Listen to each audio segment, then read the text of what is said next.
સમાચારમાં આગળ વાત કરીશું ભરૂચથી। ભરૂચના આમોદ શહેરમાં રહેલા ટાવર પરથી જર્જરિત સિમેન્ટ રેતીના પોપડા ખતરનાક રીતે લટકાયા છે, જેની આગાહી નાગરિકો દ્વારા છેલ્લા સમયથી નગરપાલિકાને કરવામાં આવી રહી છે।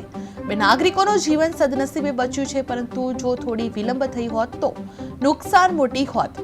નગરપાલિકા બરાબર જાગૃત નથી અને હજુ સુધી કોઈ કડક કાર્યવાહી કરવામાં આવતી નથી, જે શહેરના વિકાસના ખર્ચના દાવાઓ છલકાવ્યા જાય છે, પરંતુ પ્રજાની સલામતી ઉપર કોઈ ધ્યાન આપવામાં આવતું નથી। જે નાગરિકો પ્રશ્ન કરે છે કે શું આ માટે કોઈ જાનહાનિ થવી જરૂરી છે, અને જો થાય તો નગરપાલિકા અને અધિકારીઓ જવાબદાર રહેશે। નમસ્કાર દર્શક મિત્રો, કે ટીવી વિશેષમાં આપનું હાર્દિક સ્વાગત છે। સમસ્યા તમારી, ખબર અમારી। આમોદમાં વહેલી સવારમાં જ જે આમોદનું નાક સમાન ટાવર છે એ ખૂબ જ જર્જરિત છે।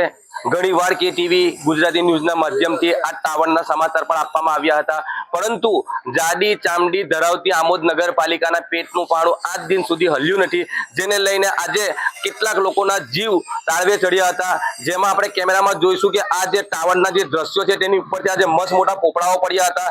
જે અહીંયા આગળ જે લહરી ગલ્લાવાળા છે તેમની દુકાન લહરીઓની ઉપર આ જે મોટા મોટા પોપડા આપણને કેમેરામેન બતાવશે। આ લહરીની ઉપર આ મોટા ખૂબ જ મોટા પોપડાઓ પડ્યા હતા, જેની અંદર 1 થી 2 જણ અહીંયા આગળ જે લહરી લઈને ઉભા રહે છે એ લોકોને પણ થોડી ઘણી ઈજાઓ પહોંચી હતી, પરંતુ ખૂબ જ ગંભીર બાબત કહેવાય કે આજ દિન સુધી આ નગરપાલિકા કુંભ નિંદ્રામાં છે અને આ ટાવરનો જે બિસ્માર હાલત છે તેની ઉપરથી જે જર્જરિત જે પોપડાઓ છે તે ઉખાડતી કેમ નથી, ખૂબ જ ગંભીર બાબત કહેવાય છે।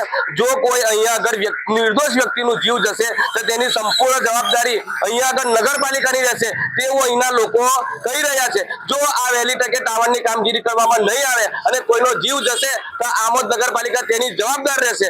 કારણ કે અહીંયા આગળ આપણે જોઈએ છે કે આ જો આ પોપડાઓ કેટલા મોટા મોટા આ ઉપર 40-45 ફૂટની ઉપરથી આ જે પોપડાઓ પડે છે, શું દશા થતી હશે અહીંયા આગળ જે લોકો આ કામ ધંધા અર્થે અહીંયા આગળ બજારમાં ખરીદી કરવા માટે આવતા હશે, જેને લઈને આપણી સાથે અહીંયા આગળ જેની ઉપર પોપડા પડ્યા છે તે પાછળ ગંભીર રીતે ઘવાયા પણ છે। બીજા એક વ્યક્તિને પણ આપણે કેમેરામાં જોઈએ, અહીંયા આગળ જુઓ તમે કેવી રીતના અહીંયા આગળ જે લડી ગલ્લાવાળા છે તે લોકોને આ ઉપરથી પોપડાઓ પડ્યા છે અને વાગ્યું છે।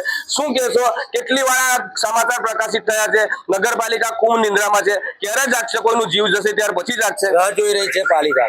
તો તમે શું કહેવા માંગશો, આ ટાવર જે ઉપરથી જર્જરિત છે 2 થી 3 વખત અને રિપેર કરવામાં આવ્યું છે, માત્ર કાગળ ઉપર જ રિપેરિંગ પૂરતું નથી, પૂરતું રિપેરિંગ થયું નથી, તો શું તમે નગરપાલિકા પાસે અપેક્ષા રાખો છો? નગરપાલિકાને આના વિશે ખાસ વિચારવું જોઈએ। તો કહેવાનું છે કે નગરપાલિકા આના વિશે ખાસ વિચારે અને વહેલામાં વહેલી તકે આ જે ટાવર જર્જરિત છે તેને ઉતારવામાં આવે। આપણે જોયું છે કે અહીંયા આગળ આજે ખૂબ જ મોટી જાનહાનિ ટળી છે। હવે જોવાનું રહ્યું કે આ સમાચાર પ્રકાશિત થયા બાદ નગરપાલિકાનું પેટનું પાણી હલશે કે કેમ। જાવેદ મલેકનો રિપોર્ટ, કે ટીવી ન્યૂઝ ગુજરાતી, આમોદ। નમસ્કાર દર્શક મિત્રો।